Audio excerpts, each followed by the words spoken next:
Hello. So it's around, it's the holiday season, and I think that during this time, it's important to kind of take time, slow down, do supported poses. We are we stretch ourselves a little thinner than usual. So I wanted to, I'm making a couple of videos where I'm showing supports that I learned from Lois in forward bends. I did a video for Prasarita Padottanasana with full support.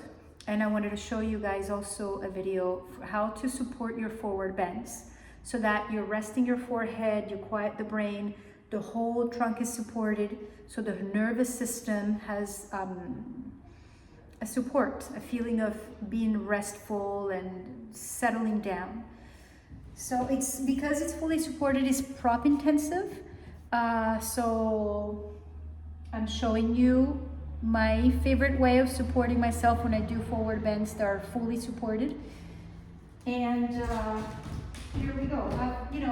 Any sitting forward bend, you can do this setup for Janu Shirshasana, for Trianga Mukha Kapad Paschimottanasana, for Ardha Pada Padma Paschimottanasana, for Paschimottanasana, for Marichasana 1. So those are the 5 basic forward bends. Janu Shirshasana, Ardha Pada Padma Paschimottanasana, Trianga Mukha Kapad Paschimottanasana, Marichasana 1, and Paschimottanasana. So this is a support that's very helpful for those 5 basic forward bends. I'm sitting on 2 blankets. So I've made a video for Janu Shirshasana and for Paschimottanasana for beginners. So it's the same, if you need more foundational information for those 2 poses, that applies here. And I'm sitting on these 2 blankets, pulling the sitting bones back. There's foundational information. But my point here is not to teach you the forward bend, is to teach you how to support whatever forward bend you're practicing. So you need a chair, and you need 2 bolsters, and 1 extra blanket. Whatever you need for under your body, and that allows you to have an upright pelvis. Yeah? Now, first bolster, like so on top of the chair. Second bolster, upright. So let's say I'm going to do Janu Shirshasana, for example. So I bend my right knee, I place my foot, my leg in Janu Shirshasana position.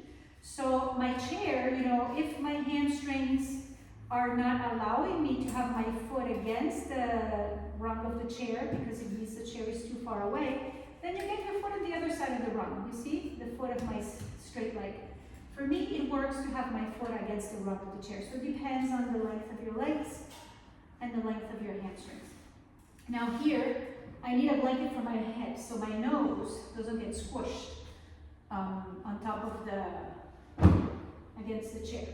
I'm going to fold the blanket into 3s so I have enough support for my head, but it doesn't get in the way of me holding the chair. If the blanket is the other direction, it gets under the forearms. Now, when you come forward, you see you have the support. Your whole trunk is supported, and you want to lift the abdominal organs up, lift the diaphragm up. The skin of the front of the body climbs up, and the skin of the back of the body releases down. And here, just like in Prasarita, that I made a video for lately, the spine goes from back to front. And since the whole trunk is supported, the forehead is supported, you can grab the chair back with the hands. There's a quieting of the nervous system because the whole thing is supported. But yes, you have to see, is it too intense for you? You need to get the chair closer. This doesn't work for every single body type, but for most, it might work. If you have an established practice, this will probably work.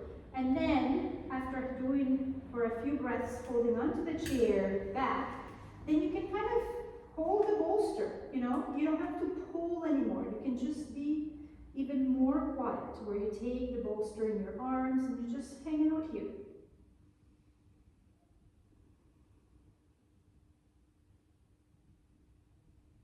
and feel the spine moving from back to front. The front of the body, it's almost longer than the back of the body. And thinking of lengthening the front of the body more than the back will allow you to have more symmetry, back to front, front to back. Okay, I'll show you the other side. I'll do another pose for the other side. Because again, I'm not teaching the actual forward bend, I'm just sharing with you guys a support, how to possibly support a forward bend. If I do Triangula Mukha Ekapad Paschimottanasana, and less height, which is one leg in Virasana,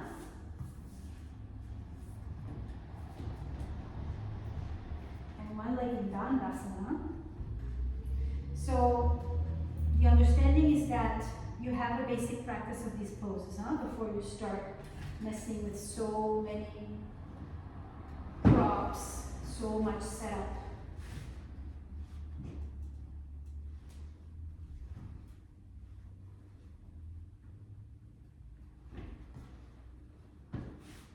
So lifting the front up so that it can be higher than the back.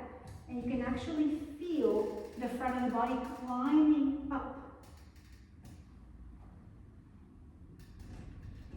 And the blanket under the forehead is so that you have room for your nose. You can breathe freely and you don't squish your nose against the bolster. So there's a time to hold the backrest of the chair and to get length. And then there's a time to release the backrest of the chair and to just kind of hug the bolster and be in a more restful state. But the Dandasana leg, active, centered, conscious, both legs, they have to do their job so that the back can be quiet and long. And then when you come out of these poses, just observe how it really quiets the nervous system. You want to move slowly. And so on. You can do the same for the other forward bends. So fully supported sitting forward bends. And it can be very helpful also if you're doing forward bends during menstruation. It can be very, very pleasant to have all that support. Happy practice.